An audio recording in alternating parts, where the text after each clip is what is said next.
Welcome to the SJ Child Show, where a little bit of knowledge can turn fear into understanding. Enjoy the show.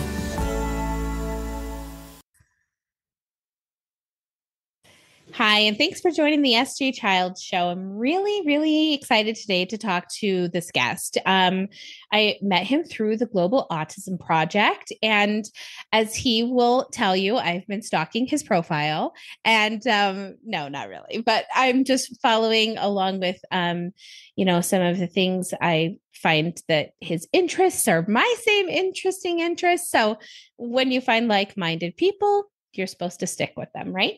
Thank you so much for being here today, Andrew. I'm absolutely thrilled to be making not just your acquaintance, but everybody else's who's listening. So it's really great. It's great we have been on camera together in a group setting, which is kind of funny to say, isn't it? But in a Zoom setting together, but we haven't been able to get, intimate and talk and really kind of get to know one another. And I find that when I am listening to you in other conversations, I am in awe of the absolute brilliant mind that you have, number one. You speak so beautifully and eloquently, and also you have so much value to what you're saying. That's the most important part, obviously. So thank you for being here. And let's just start, I guess, at the beginning. I mean, and you can start at I was born. A lot of people like to start there. However yeah, you'd like to. I don't really remember anything else before that, so I feel like that's kind of where I have to start. Other than I love it. Well, I was born and raised here in Houston, Texas.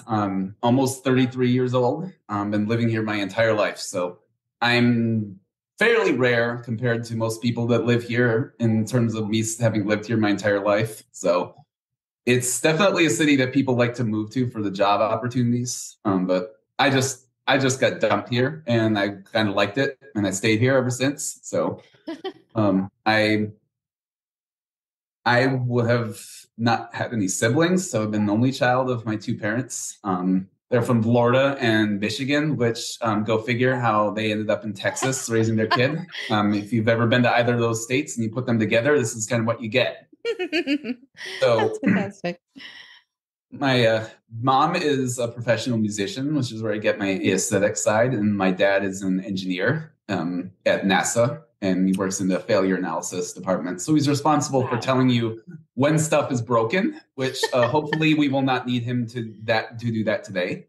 And that is partially why I attain some of those traits as well. Like I also think that I got a lot of autistic traits from an engineer as a father, as you can probably also guess that. And does he have a diagnosis as well? We don't know. Of course, yeah. He might get it, but we just learn to appreciate him for the way he is and the gifts that he brings our family. So I love that. And another resonating thing that is so a similarity between you and I, we're both only children. I think that there's a theme going here. I'm seriously like, we must be separated at 12 years after birth. No, just joking. We're only children. I'm an adult. Come on. Right. I'm trying to be one. No, I'm just kidding. When did you get your diagnosis? At what age?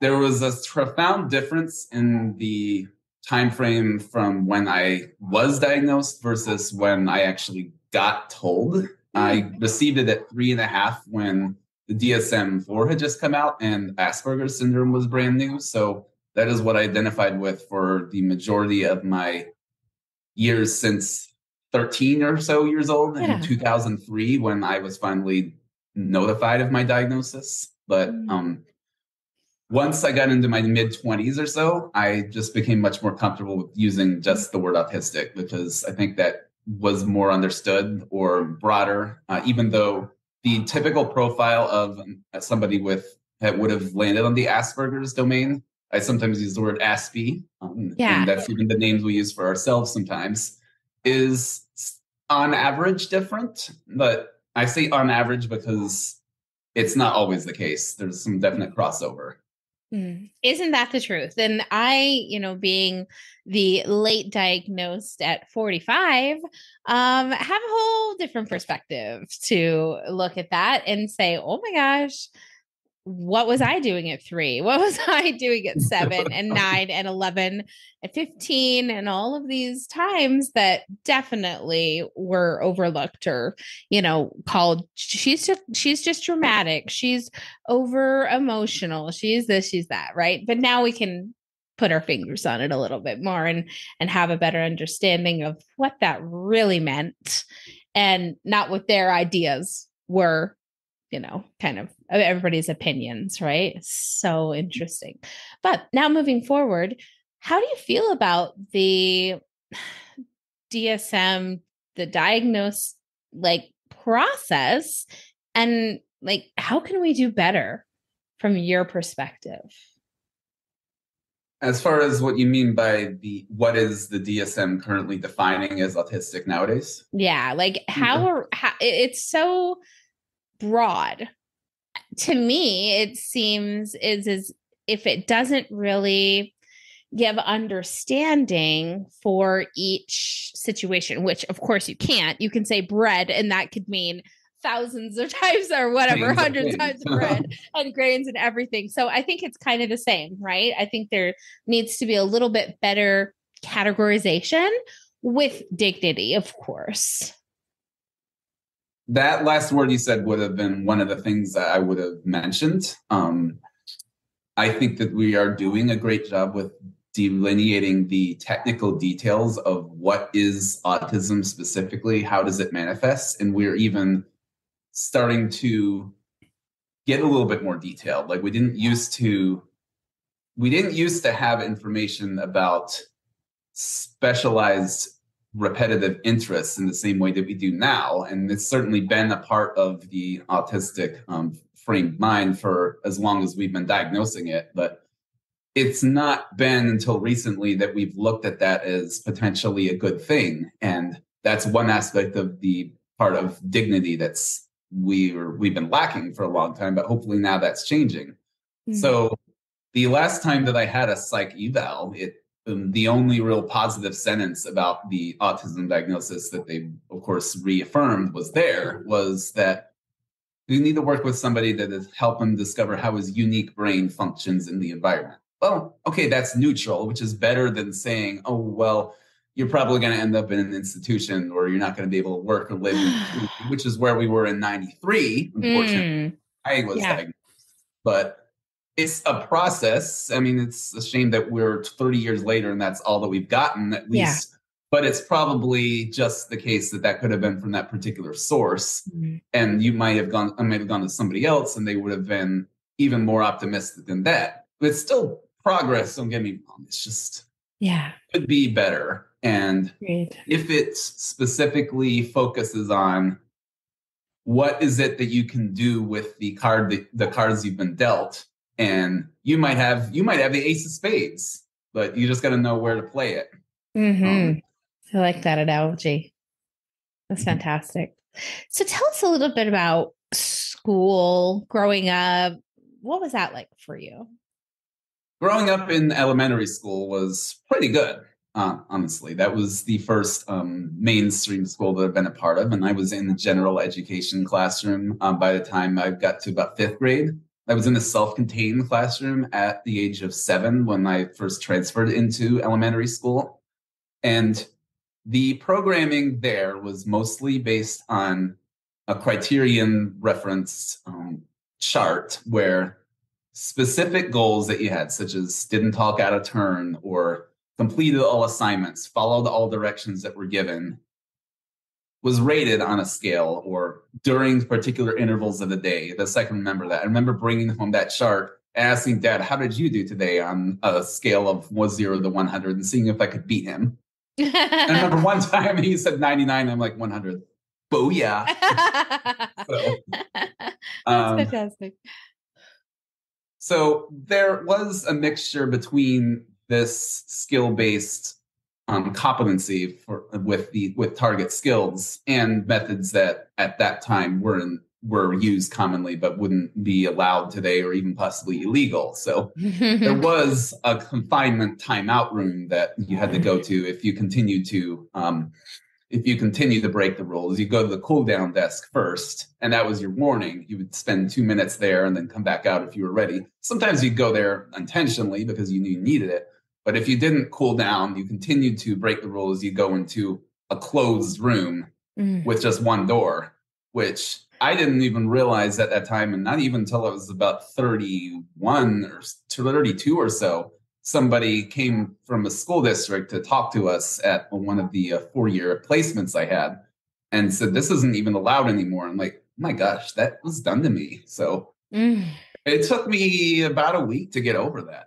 Yeah, you have to kind of, you got to process through some of that trauma, even if you haven't recognized it. Once you're aware of it, that doesn't go away. Like, you literally have to go process through that. I completely get that.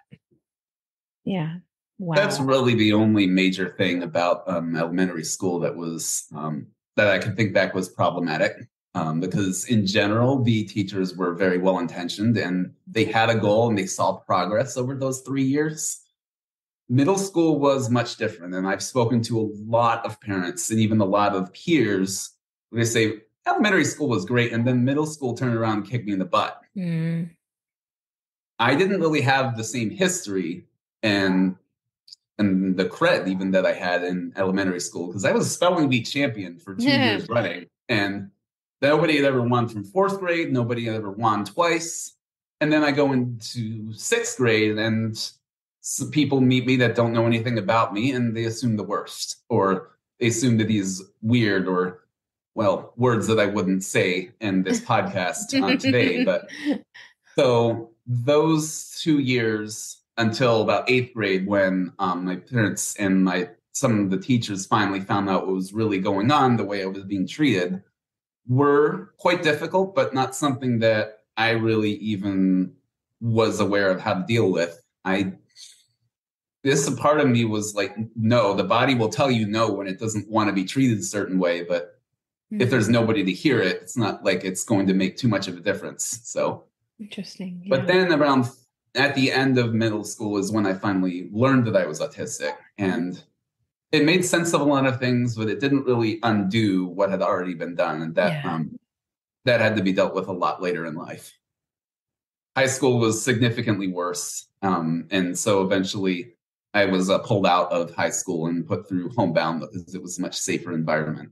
Yeah. And I'm wondering if that program's still around, because it was really effective for me. And the 2 teachers that came to my house to bring the assignments that I needed to complete in classes were really helpful in understanding. We even had our own catchphrases. One of my teacher's favorite phrases was unexpected.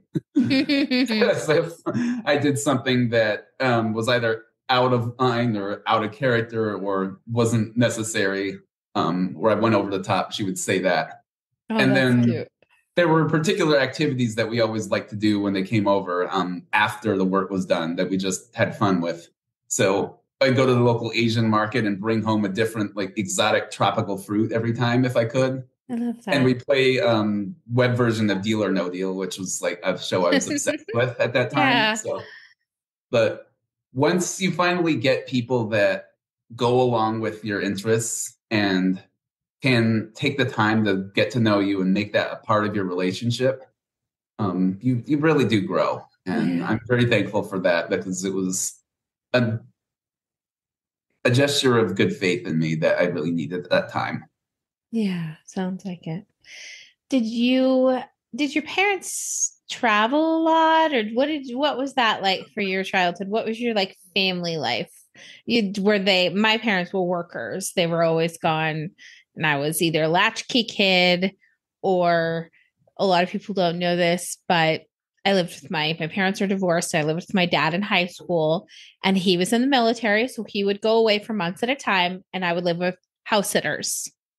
So I was the one who lived with strangers in my teenage years. Look at how well. I know, right? I'm okay. It'll happen sometimes, particularly if somebody's very resilient. I guess so. Yeah, that is so true. So my dad works pretty much full time at Mhm. NASA. He's been there since pretty much he moved down here. Almost Amazing. 40 years now that he's worked Wow. there.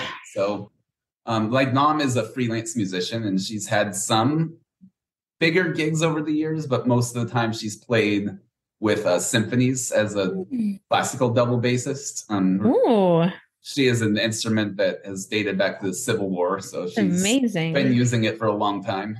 Um, I don't think she'll ever want to get rid of it. But she does branch out and do electric bass occasionally. So and now mostly she plays at churches. So they'll book her for more extended periods of time for that or for a musical performance where she'll be away most nights every day for a week and a half or so. But that's sporadic. The life of a musician is like that. Sure. So most of my home life was with my mom. That's good. Well, and it sounds like you're close. I mean, you're, at least cordial with them, or so they supported you. You haven't brought up any, horrible parenting experiences. So that's a good thing. It's always nice when, you have that that trust, safety at home or whatever to rely on. So I had some good dogs back in the day. Reliable old dogs, right? They'll always take care of you. Always.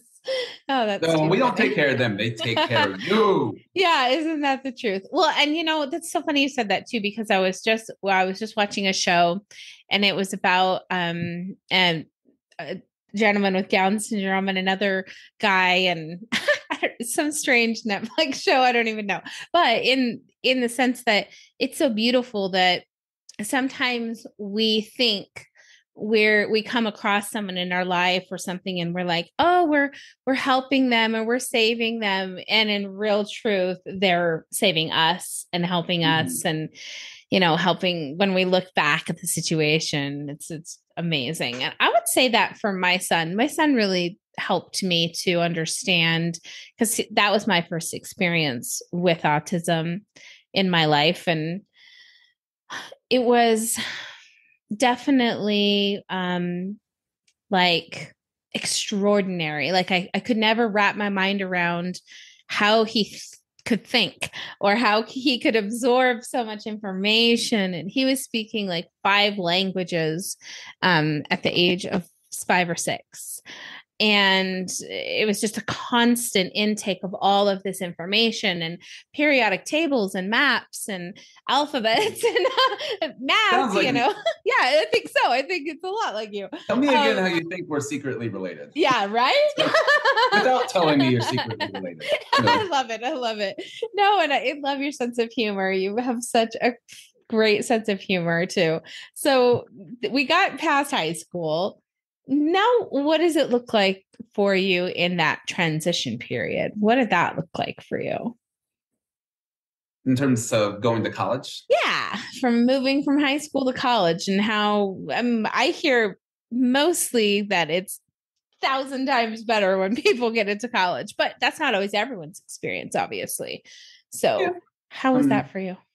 Being that I currently work at a community college, I definitely notice that there's a difference sometimes in that people enjoy college more on some occasions, and sometimes it's just so much different. A lot of times, the challenge is somebody learning to take responsibility for all their stuff when they didn't have to do that before. Yeah. And if you're getting somebody that just came into college, they're having to do this for the first time.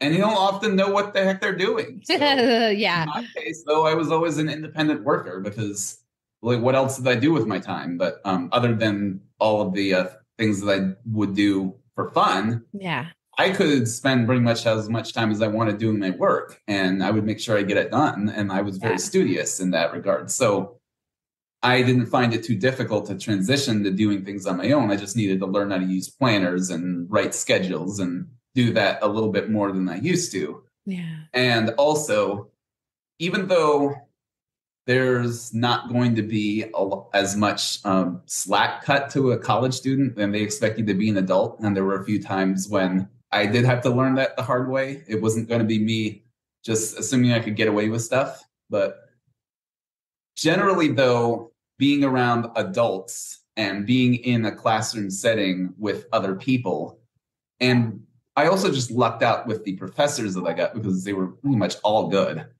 if not excellent or amazing at the absolute best, that I did feel like I had a place, and I grew from every single semester. And to some extent, that's how we end up growing as people. And that's how we teach our autistic loved ones how to socialize, is you just put them out in front of people and they do it. They make a whole bunch of mistakes, but who doesn't? So, Yeah. and I just continue to get people to telling me that I just improved every year and how sociable I was and how much better I could hold conversation, how more focused I was on the other person. Mm-hmm. And I can't point to a specific thing that really impacted that, except much later in life, in 2021, when the focus of my practice in behavior analysis really shifted. And I could definitely go into that if we're going into my professional side. Yeah, absolutely. Let's talk about that next. Like, that's exciting that you were able to take something that not only can you gain, knowledge through a textbook, but you have lived experience, which is something that not every therapist especially can take with them into situations to give that individual or client the best nurtured care that they can, with so much more in mind. Yeah. That's something I always envisioned for me, going into a field where people with autistic people were very valued, not just as the clients, but as the practitioners, hopefully. Yeah. I was not aware of how many people out there are autistic that are doing this. I just felt, it's extremely rare. So I must be really special. And to be fair, I still am. Yes, special, absolutely. But so is everybody. So, but at that time, I didn't know anybody else. So I ended up happening upon behavior analysis as a career when I went through my undergraduate courses in psychology at the University of Houston, Clear Lake, where it was not very far from where I grew up. So it was convenient, but it was also really fortunate. So the one course that really changed everything was the learning course, the introduction to the principles of behavior analysis. And I just found that it was very easy for me to grasp them because it's based a lot on rules and concrete applications of behavior science to change behavior in measurable ways. And it was data focused. I was generally very good at being data focused. Mm-hmm. And I just saw that this was something that I really liked. But then I was sitting in a research and practice class. My professor had invited me to go to it. And then I met, he had a pretty large head and he had big glasses and bald. And I'll never forget his face and the way he approached me, because he had been tipped off by my professor that I was probably autistic, but she didn't know. So she was just guessing. I didn't find that out until much, much later, because I thought that she already would have known. So he approached me with an offer to join a research study held out of the clinic that was on site at the campus. And it was a study that nobody had ever really done before. Can we teach autistic adults to be behavior techs? How will that work? And I thought, this is absolutely perfect. And that was the third time that this professor had tried to get in touch with me. So at this point, I'm like, got it. You need to listen to this. So, and I found that it just went so well with the way that my brain operated. When I first was put in the room with another autistic person that didn't really have a lot of language, like, this is not what I'm used to. I'm used to autistic people being fully functional in the way that I understood it at the time, and being able to hold conversations like I did. So it was so much different, and it was a little frustrating at first to not be able to communicate on the same level. But then I found the language that allowed me to let down my preconceptions and see, like, you can connect, even if it's not in the way that you would normally have expected. And it was like magic how quickly I could get a response out of this girl. And What did you how did you find that? What type of communication did you find worked best? mostly in this case, verbal vocal communication worked in this instance, but we were just wanted her to respond to instructions as well. So Yeah. Yeah. um, I don't think we had any non-speakers in that group. Okay. So Yeah, so that's it just so made it easier. interesting. Yeah. Absolutely. Well, and even, it's great. I not many people would understand this. This is something I can tell you and you can understand. And it's like, finally, right? You have finally someone that understands me. But DJ, he was not speaking until he was about 4.5, and that he had been reading for 2.5 years already. So when he started speaking, it was just a bounty of words just coming out. And still today, like I said, he was memorizing languages so early on. But he is 13, and if I brought him in here right now, he wouldn't be able to have a conversation with us. That's still something that is not on his repertoire. He is not. Those are his challenges. Still are in those communication and that understanding any types of social cues and understanding. So it's so hard to explain to someone, yes, he can, say couch in 103 languages, but sorry, he can't have this English conversation with you. And so people they don't understand that, and communication and speaking are so vastly different from one another. So different. All speaking is communication, but not all communication is speaking. Yes, exactly. And what a profound perspective for you to be able to have to bring. And I'm sure that the families that you have encountered and have worked with have been, well, I mean, tell us what it's like. I guess I can't make any assumptions. What do you mean? Tell us what So autism? what is the parents of what if they what am I trying to say here? I might have to go back and cut this part so I don't sound like I can't talk. When you go into with work with a new client and they also understand that you're autistic, how much more of a sense of like comfortability or understanding do they have for you? That was definitely something I was looking forward to when I explored my identity more and began to form closer relationships with parents. Because I worked at the same place for 4 years, and I would say 4 or 5 of the parents eventually knew. Some of them were suspecting before I actually told them. But then one time I got in the local newspaper and everybody knew.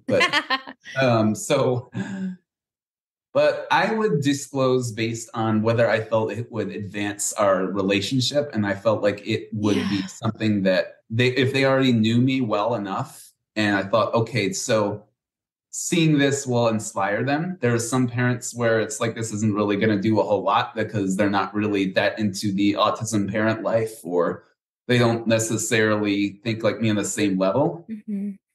But there were times when I would tell, and it did seem to increase their respect for me and their understanding of my point of view. Good. There was one time that was most recent, the last client I ever worked with as an RBT before I obtained my BCABA certification just recently, where I was incorporating my knowledge of lived experience from almost the get-go. And I remember the moment when I decided to, because this particular child was going from place to place and trying to touch walls because of the sensory input and going back and forth a lot, not really staying on the same path when we would ask him to move from one place to the other. And I could see like that being very functional for him. So that's when I came forward. And I knew by this time that it was very safe for that to happen, even though I didn't know this particular parent too well, but also because I was very much affirmed by everybody that I worked with in this setting. Mm-hmm. All of the staff knew, and all of them made sure to include my point of view. And I'd established myself as an authority on that early on. I love that. But in this case, I could see the difference this made because mom was coming from a school system where the teachers and the administrative staff were not very cooperative with giving him what he needed. And he had heard some things about ABA that were concerning to her, like, is this going to be the same thing all over again? And what we did and turn that impression around, and me including my knowledge of what I was expecting to see from him, and then what I did, and I ended up being right about some predictions as well. It built trust. It's like this person knows what's going on. It's not like he understands him in the same way that if you talk about something personal with somebody or frustrating and they say, I understand. Because you don't. You just understand the general mindset more so than the exact thing that somebody's going through. Yes. And I always qualify it that way. But in this case, I could get a sense of what was happening in a way that allowed me to recommend things that nobody else would have. I still remember one particular instance where we had a list of rules written out because he was fully verbal. He could read, he could have a conversation about most things. He could read whatever you wrote. And the first rule that we had written out was sit on the orange pad. Well, for how to conduct himself in the classroom. Well, guess where this orange pad was? It was not in the room we were in. It was completely down the hall. So when little Mr. Brain, who thinks very literally and sees the word sit on the orange pad, realizes there is no orange pad in the room, guess what he does? Getting out of here. Where's the orange pad? I'm like, stop, guys. As soon as he finished saying the sentence to him, I'm like, this is going to go down. Yeah. And I know exactly why. So we brought him in there and said, okay, I understand why you think that way. Let me explain a little more. Let me clarify this. This only applies when you're in the classroom and when we have have that orange pad around. Yeah. So I saw even more buy-in from my fellow staff members when that happened. Mom could tell that I was keeping an eye out actively. Yeah. And I would have done that specifically. And over time, I just continued to be involved in more conversations. I helped write part of his final discharge report where I listed out things like that as recommendations for how to work with this child in the future for anybody else who was going to read it. And I even told the student at the very end, I said, hey, you're special, you're different, and hope that you understand that that's a good thing. He already knew what autism was. Yeah. And I just reassured him that that's a good thing. And I felt like I could even give this little kid an example too. I love that. That's so important too, to build those trusting relationships with your client. I'm not a therapist. I'm just coming from a mom's point of view on that, building a relationship with my child in a trust relationship. I mean, the moment that I see that there is a lack of understanding or cognitive going on, I have to be able to step in and be his protection, if you will, in those moments where he doesn't have the sense to do it for himself. But in the sense that there's so much literalness, I just love that you said that, because there was there was a time where it was when they were really little. Our kids are 2 years apart, 13 and 11, but when they were like 2 and 4 or something, and there was a chair outside, like a little wicker chair, a little child's chair. And we said to our daughter, who's the artist, here's some paint, go paint the chair, just paint all over it, do what you want, have a great time. Mm-hmm. But when her brother heard the words, paint the chair, he frantically ran beside her to replicate every color in every spot on another piece of something to paint that chair exactly how she was painting it. And when we realized how intently he had taken that, and that he was not having fun at all. Like, he was stressed out. She was going crazy, slapping colors here and there, and he couldn't keep up with it. And it was making him so upset. And we were like, you guys are doing an art project. You're having fun. Why are you getting upset? And then we realized what we had said, that's exactly what he was doing. But it was so literal for him that, yeah, we have to be so careful with, and I'm sure you help parents understand this, so careful with our language. Yes. In communication and in relationships with people. Yeah. And everybody's going to take things differently as a baseline or the way that their brain helps them to process speech. But I could absolutely see that happening. It's let's paint the chair mean, paint a picture of a chair or paint the actual chair. Yep. I love to play with that ambiguity and just in general, the sense of ambiguity and what I find funny. Because ambiguity or double meanings is just a naturally funny thing in comedy. So yes, that allows me to grasp that much easier than most people. I did actually share with you the Facebook page that I run where I point out stuff like this in the environment. You did. The very first post that I made was I went to a doctor's office and there was a sign on the door that said wheelchair restroom in the back. I'm like, wheelchairs need to use the restroom? What the? Oh, yeah, it's funny when people don't recognize those things and they just put them out there. And it takes us to come along and notice them, to point them out, to say, you sound ridiculous. That is so true. It's called a Ask Be Mind, which is a hashtag. It's a hashtag I was using even before I made it a page. And then eventually I decided this was a popular enough concept because people were hashtagging it that I decided to make that page. Fantastic. To be silly, but also to bring awareness of the way that we conceive of the world. Yeah. And that's why I might gravitate towards comedians that do that style of humor. Yeah, as well. Definitely. That's great. What are some of your other interests? I told our audience that I follow you and your interests, but that they don't know what they are. So tell us what some of your interests are and your life now and what you like to do. Well, I would say my biggest hobby and even my second job on occasion, at least it feels like it with the amount of time I put into it, is to cook. And you'll be able to see just over here that I have a kitchen that's stocked with almost everything you could imagine within the bounds of the cabinets. And I've been fascinated with cooking since I was a kid because my parents raised me with a diverse palate. They would bring in dishes that they tried at restaurants in maybe Chinatown when they were younger and they first moved here.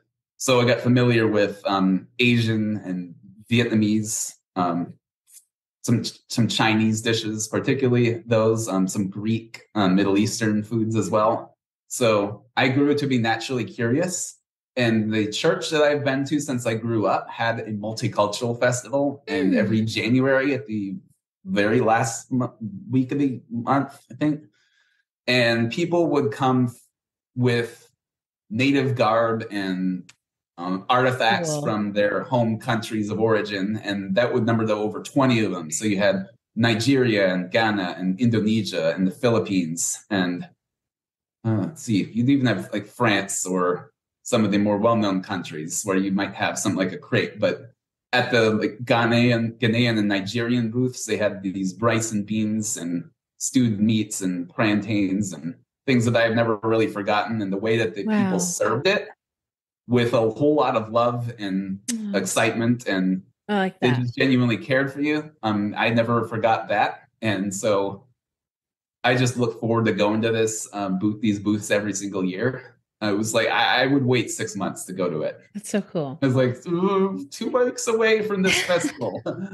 So it was just naturally something that I enjoyed, but I mostly ended up either going out to eat or having it cooked at home until I moved out and lived on my own. I've been living on my own for the last 10 years. So I've gotten a lot of time to learn. Wondering when the day is going to be like, I'll be 46 by the time I've lived on my own as long as I have with my parents. Isn't that interesting, right? Yeah.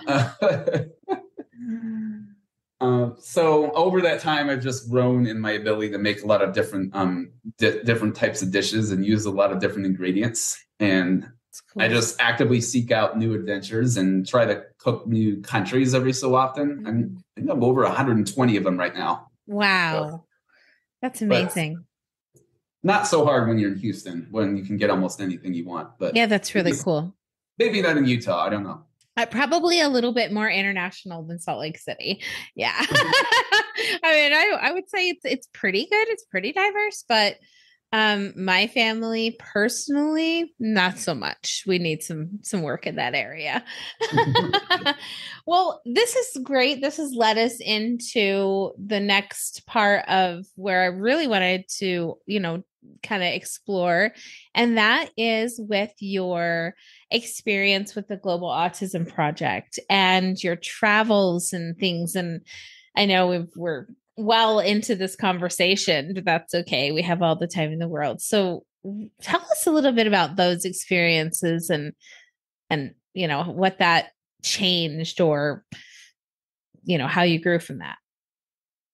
Well, for about 2 years, their emails were sitting in my inbox, and I didn't really know how I signed up for them. But I saw them talk about activities that they were doing or trip. I don't think they mentioned trips they were running, but it just might have seemed like another one of the autism organizations that I was familiar with. But then when I happened upon an advertisement on Facebook, and they said, "Oh, you could travel the world and do and work with autistic people," and I thought that was pretty neat. And I had just come back from an international trip a few months before, and I really loved putting the time in to plan absolutely everything and go all the non-touristy places that I could and immerse myself in the language and the culture. So most of my time was spent in France, and I learned to speak French at a pretty good level in just a few months. So I knew that I was capable of investing the amount of time and energy I needed in order to really soak a country in. Yeah. And this time I thought, well, maybe I could do this again, but also combine that with my love for what I'm doing. And I wasn't really working much at the time. I just started a new position that was very much part-time. So I had the freedom to do that if I wanted. And I just signed up and put some information off to the side in the Dropbox. I didn't know my parents had seen it. I planned to tell them only when I got accepted, but they found out before that. So I ended up getting invited to go to Prague, Czechia, short name for Czech Republic. And that happened in summer of 2019. Wow. And of course, I did the thing that was in vogue for me at the time, where I completely immersed myself in that culture as well. It's really to the detriment of a lot of other things in my life, because I was so obsessed with it that I pretty much lost track of other things. But I did become at least capable enough in the language and in the understanding of the local food and some of the customs to be able to make my way around. And it really helped some of the team members as well, because nobody else had picked up on it. So, and what language did you speak there? Czech. Okay, so, I wasn't sure if that was what they. Wow, that's amazing.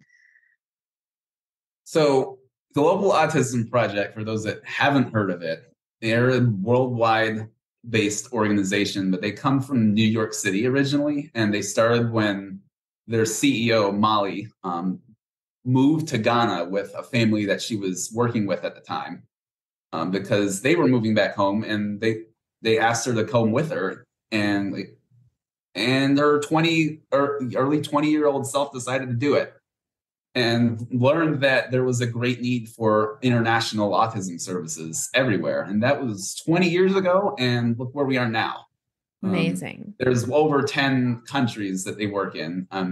Only almost 20 that they have worked in and throughout the life of the organization. So at that time that I traveled, the organization was mostly focused on directly helping staff and owners within a partner center. Mm-hmm. And so even though I'd had 4 years of experience in a center before, I was not a BCBA like a lot of the other people there were. So I didn't have as much to contribute on the clinical front. what I contributed was mostly that I understood how to get around this particular country. I could translate, but also that I was autistic. And Yes. that ended up becoming one of the themes of the talk that I was asked to give when I was in Czechia. And I called that A World Without Borders, to represent the fact that I was crossing a lot of borders by being the only autistic on the trip and the only person that had studied the language and the culture to this extreme, and feeling like I was a bridge between two worlds in more way than one. Wow. And seeing that there are some barriers to inclusion. And seeing perhaps in another country where the understanding and knowledge and awareness and acceptance of autism were not as strong. And I structured the talk around those themes, where these are the 4 tiers of what we now want, what we used to call autism awareness, but now it's more like acceptance. But acceptance is not something you get to overnight. You first have to start with, you got to know what it is in the first place, which in Czechia is not that common. Exactly. Unfortunately, the case for most countries around the world. So that's interesting. My theme was mostly around how do we get from one tier to the next, and then when we get to that final tier, that's where we want to be as a society, not just as we relate to the marginalization of autistic people, but everybody. If we accept somebody for who they are, then we can cross any kind of border. It's beautiful. That's fascinating too. And are you planning on taking more trips in the future? Well, we'll see. I have a lot going on right now, so that could happen in the future. I just had my second one 2 months ago. And that was a completely different experience than the first one. Tell us about that. So I was one of the last trips under the old model of Global Autism Project and their subdivision Skill Core, which is the travel portion of what they did. And that was pretty much all that they did at the time. So for a long time, Global Autism Project did only international travel. And then guess what happens in March 2020 when you can't do international travel and that's all of your income? Not that much. So in order to survive, they had to reorganize into and start doing more leadership training for companies and businesses. And even if they weren't always autism related, but usually they were. And then by the time that they were able to start international travel again in 22, the model was changing a little bit, but it fully reorganized itself into what it is now. And I was one of the 10 or so people that experienced this new model. And I was really hesitant to go back and do a second trip. And it took me a good deal of convincing and some pursuit on the part of their director of training and some incentives to try to go on it. And I kept going back and forth between whether to do it once I heard about it. And after about 2 weeks, I decided, you know what, let's just do it. Because it really seems like stars are aligning that this is something that I'm meant to do. And like maybe it actually would help facilitate the goals I wanted to achieve in 23 instead of getting in the way of them. And I had to fundraise for this one like I did the first one, except I had to raise a little bit more money and in only a few weeks instead of a few months. So I had to double down really hard to make this trip. But then when I got there, it was a complete 180. Like I truly felt from the very beginning like I was included in every part of the process. I was the first team member to arrive. Our CEO and our director of outreach just sat with me planning how we're going to bring everybody in from the airport into the hotel. How is this going to go? What role are you going to have? And there's going to be quite a bit because you're the only self-advocate. And we need you to do certain things for us to make this a really amazing trip. And from the beginning, that inclusion was extremely present. And I just gave it everything that I have, and it was utterly overwhelming. And I'm still trying to process some of that today. But This one was in Nairobi, in our partner center in Kenya. But because of our refurbishing our model, we only spend a couple of days in the center itself, called Kaizora. A lot of the time we spent organizing events like a corporate dinner with employers who were looking to hire autistic people, and even a dinner with self-advocates in the local community and their parents to get some visibility and put their story in front of other people. And we went to a coffee roaster in Athi River, in about an hour away from Nairobi, that actually employed some of these autistic people. And some people we may have actually met. I don't remember. No. Which gave all of us a lot of ideas for things to do when we got home. In fact, I recently discovered a coffee shop around here, Biddy and Bose, that all of their staff have disabilities. I thought, this is exactly what we've been doing. Yeah. So the way that this could really change the fabric of society is immense. And I truly also felt that whenever I travel to another country, whether it's with Global Autism Project or something else, like I make the time to really get to know where I'm at.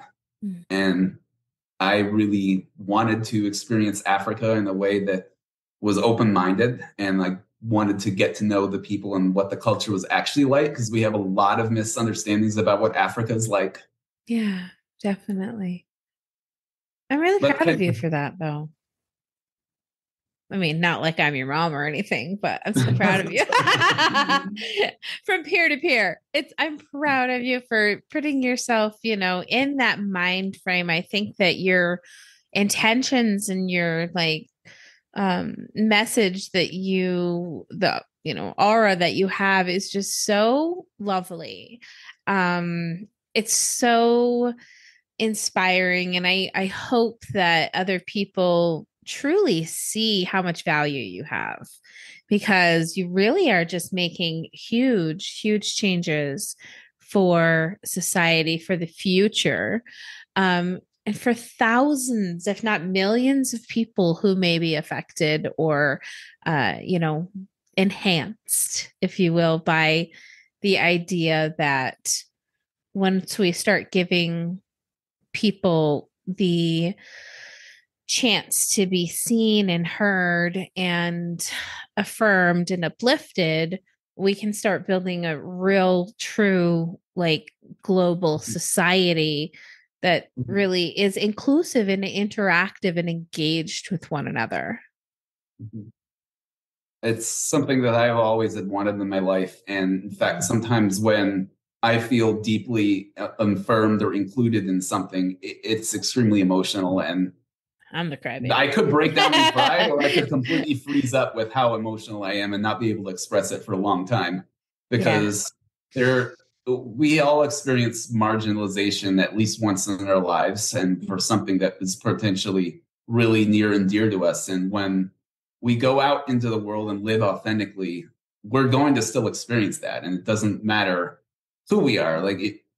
Unless you put yourself out there, or never put yourself out there at all, you're not going to experience any of that. But what kind of life is that, actually? And this is similar to the way that I approach the concept of what is affirming, because we talk about neurodiversity affirming care in behavior analysis, and a new movement towards making sure the personhood of the client is being seen and heard and respected, and even nurtured by what we're doing. The goal of ABA shouldn't just be about making a scientific behavior change. It's part of it, but if that's all you're doing, then you might be missing out on the chance to really help them grow as a person. And maybe the way that you're teaching is effective on a pure database standpoint, but it might be damaging in the long run. And I'd like to go into that if we have the time. Please, we have as much time as we want.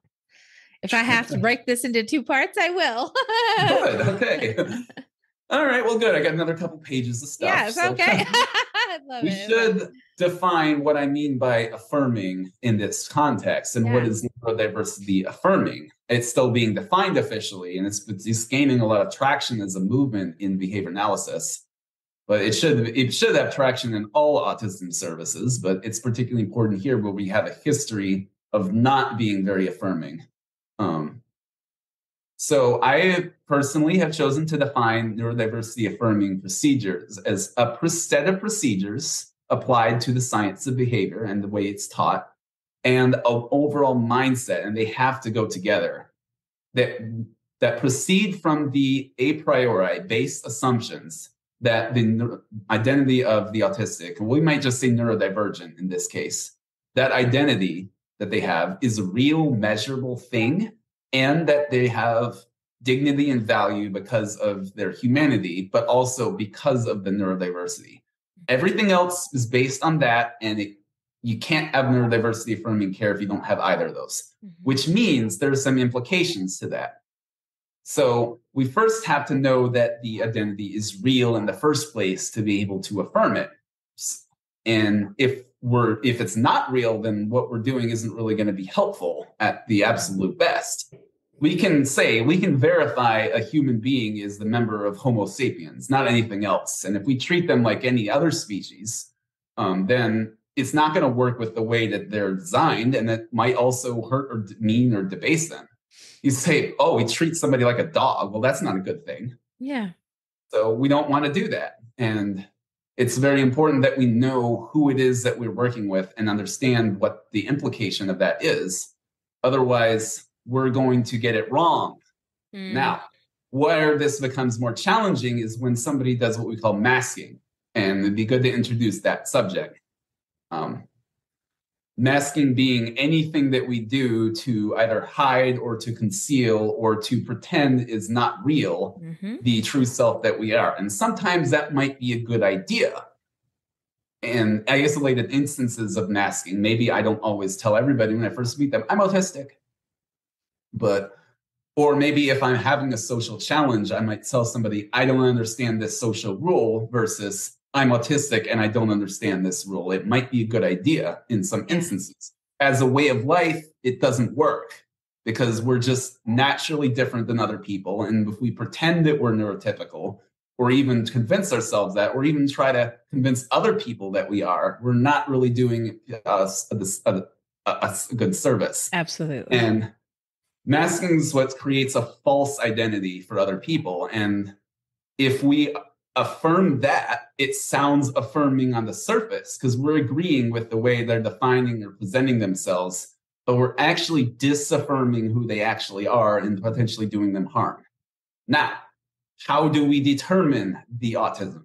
Two sources of evidence. Diagnostic. You got a piece of paper in front of you from a psychologist or psychiatrist or whoever's diagnosing you, I'm guessing just those, that says autism spectrum disorder or whatever it is that's going to be used in that particular milieu. Then you have the behavioral evidence, which is going to tie together with it because that's partially how you do the diagnosis. But also, you said you got partially diagnosed or at least reaffirmed in it through a brain scan, right? Yes. You can use that. There's evidence there. That's objective. Yes. So there are values in our field of empiricism, where you prefer things that you can see or measure above other things. As a general rule, doesn't mean that things you can see or measure are the only sources of evidence, but you should assume that in general, as well as a principle called parsimony, where you learn about you use the simplest explanation you can get. Now, how that works is the diagnostic and behavioral evidence is pretty objective, if not completely. It's the best that you got. Now, if somebody is masking or they're acting in the neurotypical fashion, maybe they're neurotypical. That's possible. But if you apply the principle of parsimony to that and say, what's the simplest explanation for that? That's the simplest explanation in the vacuum. But if you got autism spectrum disorder on a sheet of paper, you've got the classic behaviors in there. That's evidence against the theory that they're neurotypical. Yeah. which means you have to think a little bit deeper. We have to go to the next simplest explanation, which is they are, and maybe they're saying, I'm normal. No, I'm not autistic. Don't call me that. But that's not actually an accurate or valid expression of who they actually are. And that's very often the case in people that have some type of trauma or shame or negative impression of who they actually are underneath. And that's usually what's driving masking, particularly when it becomes habitual. And we can show that that happens if we look deeper. We may not be able to tell it right now, but we can see that other explanations for the phenomenon of masking are insufficient. We can show that, and we do also know from a lot of evidence about how trauma works, that it can influence somebody's behavior in that way. If we don't do that due diligence and we just affirm the neurotypical self that they're projecting out to the world, and if they ask us, oh, well, or say, I'm neurotypical, I want you to just pretend that's the case, and we go along with it, what are we doing? Are we really helping them? Maybe we're helping them avoid pain in the short term, but really what we should be doing is minimizing the effects of pain rather than minimizing pain itself. Because that self-identity is still going, sorry, I didn't mean to cut you off there. That self-identity piece though is that's so tricky, because we, in like what you're saying, want to give all the affirming and all of that. However, if it's to the endangerment or the, like you said, can be non-beneficial to someone because they're in like this masking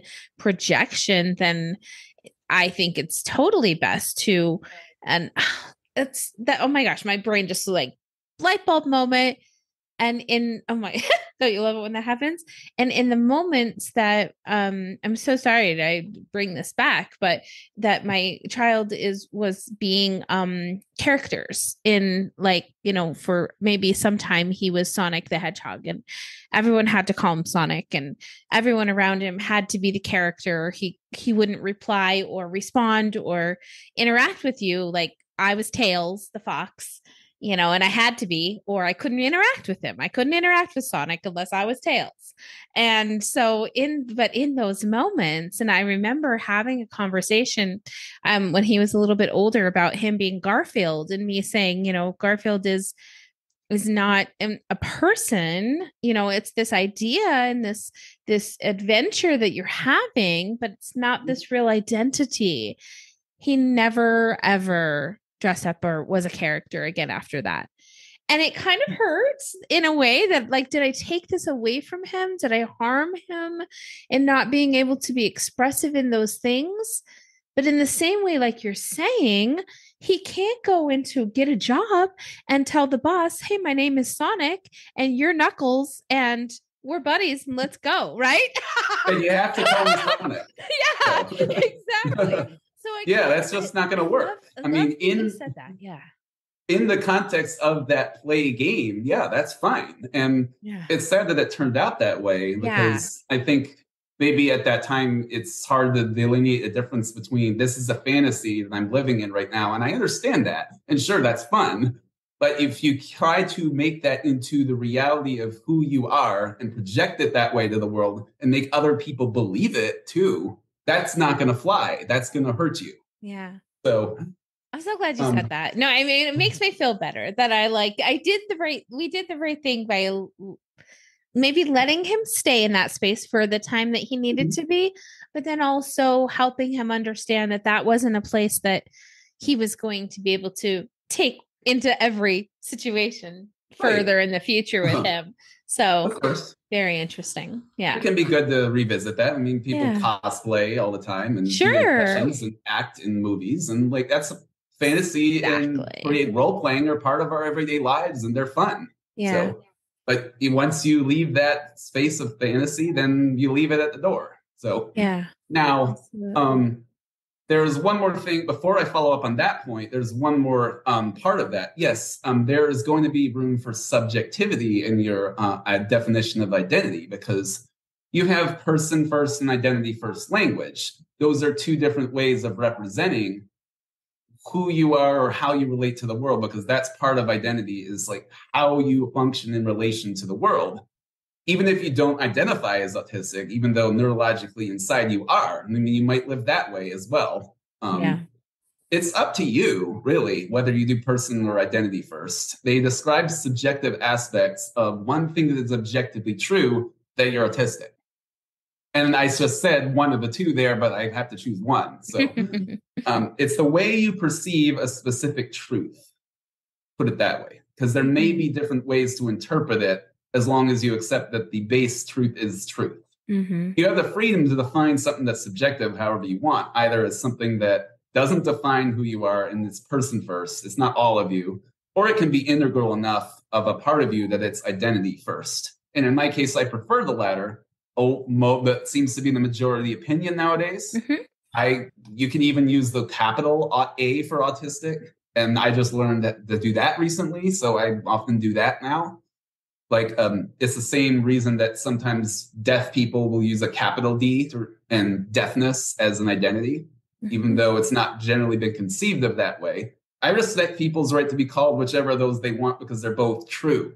Absolutely. Now, what's not true is that I'm not autistic. That's not true. You can use subjective descriptors only to refer to a subjective aspect of your identity. If the identity is entirely subjective, it can't stand on its own 2 feet as a concept. So then revisiting the concept of masking, if someone were to, let's say I'm coming to you as a client and you're a therapist in an alternate world, and you have the diagnosis in front of you that says autism spectrum disorder, and I say, no, I'm not autistic. Are you going to go along with that?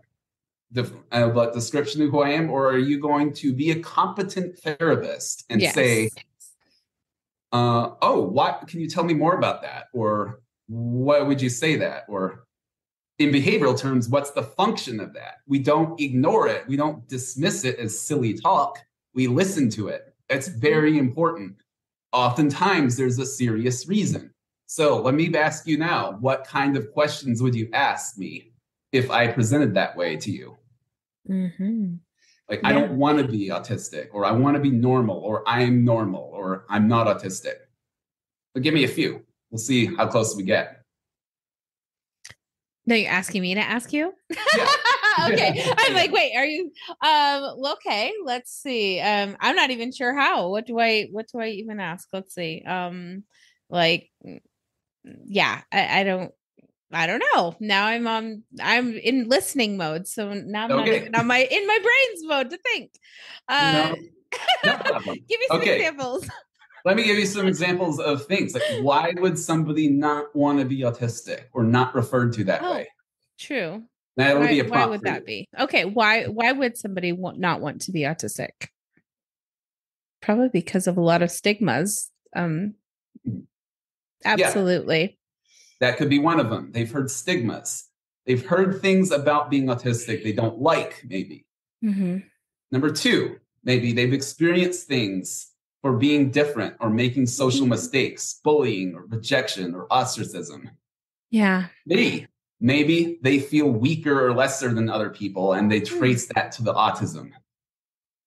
Also, there may be someone that they knew and really didn't like or was hurt by who was autistic. And it's like, I don't want to be like that, so I don't want to be autistic.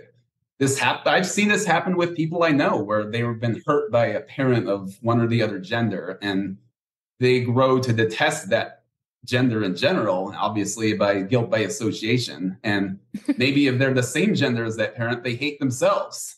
It does happen, unfortunately, and it leads them to want to change that or leave that behind. And it's something we very much have to consider. Maybe there's trauma they're going to have to admit is real, because maybe somebody took advantage of them for their disability, so they don't want to forget about it. Yeah. Or they maybe just don't know how to move past it, so they're afraid to even go there because they know they can't get past that. Maybe they've heard myths. You can't live on your own. You can't hold down a job. You can't get married. You can't be a parent. You can't do these things if you're autistic. And they want them so badly, they'll refuse to accept that diagnosis or go looking for it so that they can feel like they can achieve that. That's not the issue. The issue is not the autism. The issue is that myth is there. And it's important that we get to the bottom of that. If we don't listen, we're going to miss that. That's so true. And listening is so important, and not enough people, I think, I really had to learn as a podcaster, even really active into it, listening and being able to then, I mean, sorry about that last, part of our conversation where I couldn't come up with anything to say, but for the most part, it's because I'm in that intuit space that I can hear what you're saying, listen, kind of take it in, process it, and then think of the output, obviously, or other side of the conversation to have with you. And then what about the people who don't have that, that processing part? How can we help them to accept their identity, their diagnosis, kind of like with our son? Like, what is the best way? I think, like you have said, through honesty is just, that's authentically where it comes down to. Isn't that the truth? Yeah. Of course.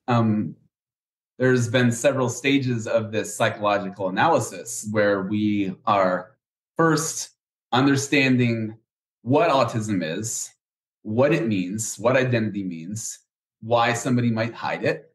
And then maybe now we get to the process of the questions to ask, and they don't come naturally because most people would probably do the same thing if they haven't been taught to ask the questions. But like, oh, just go along with it, whatever makes you happy. Yeah. But it's not really what's making them happy. What's going to make them happy is getting under the skin of those myths, those experiences, those traumas, those fears, and validating them, but also offering a way out. So let me give you an example from my clinical practice as an RBT near the very end of that time. A parent came in to see us who had two children, two daughters, one of them typically developing, normal by all stretch of the imagination, the way that society uses it. And the other one, non-speaking, autistic, and having a big meltdown because she could not communicate. And when you're a parent and you see two kids who, by all accounts, should be at the same level, and one of them is very much not, it feels very frustrating. And in this mother's case, it brought her to tears because she just couldn't understand why life is like this. And parents are going to experience this too, just as much as the kids. Like, I can see on the kid's face that she is extremely frustrated at not having the words. Whether or not she's aware of her sister having them or not, I don't know, but it's possible. Yeah.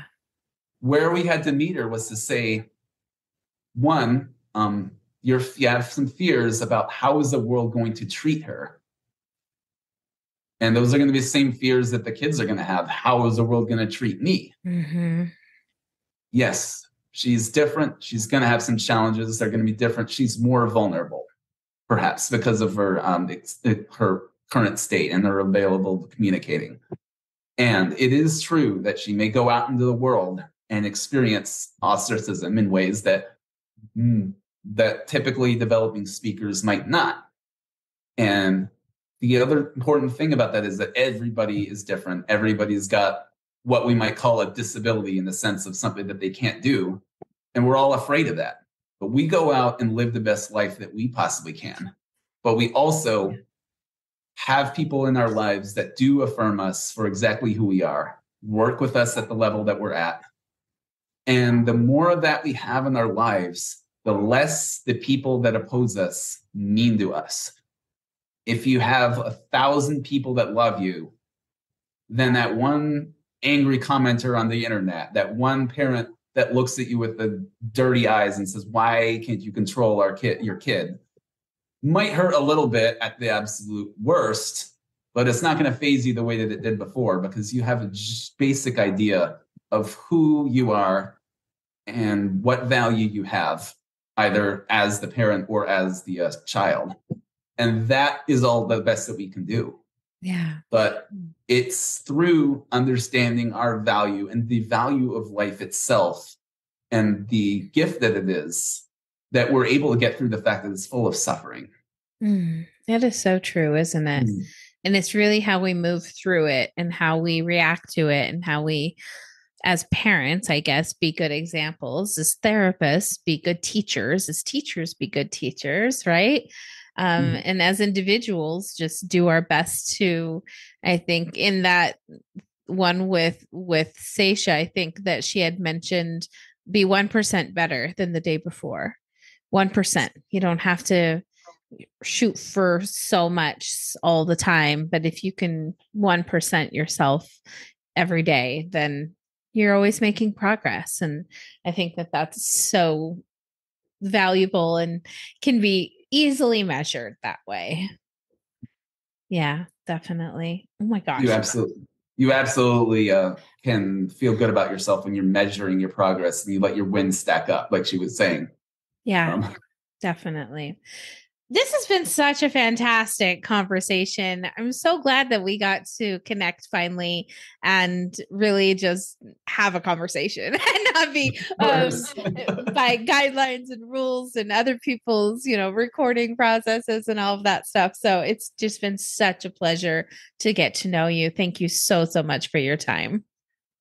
And, I've been looking forward to appearing on this show for a while as well, because I just admire the diversity of points of view and the amount of the different personalities you have here, as well as your general love of people and of what you do. And I really admire that very much. And I'm super glad to have been here. Yeah, I'm really glad too. And as I said, earlier, I apologize for my tend to be flakiness and my last minute thinking of things. And but overall it works, right? I'll clean it up along the way. And my ADHD and planning get a little carried away with each other sometimes. So thank you so much. But no, it was great to have you here. For listeners that might want to, have any questions for you or connect, is there any place you'd like people to send, or you can say, I send them to me and I can get questions to you if you'd like after that? That's certainly an option. You can direct questions through Sarah, but you can also follow my Facebook page, Ask Me Mind, to see a little bit more about the wacky sense of humor that I have and how it can really allow you to look at the world a little bit differently than most people. And it might be that you have that mind too. When you look at it, I share other people's posts all the time, and I'm like, they have an Ask Me Mind too. Yeah, isn't that great? I also appear at monthly peer groups at Mindful Behavior LLC, and this is mostly for behavior analysts professionals. Great. And for anybody else that's in this field that's interested in receiving guidance and mentorship, I might be starting that too. So look for my profile there if that happens. And you can also just send me a friend request online. So you got a lot of different ways. I'm not going nowhere. So not going nowhere. And he's great to talk to. And I'm really glad that we got to make this connection, Andrew. And I look forward to staying in touch. I hope we can do that. I am really looking forward to continuing to work with you as well.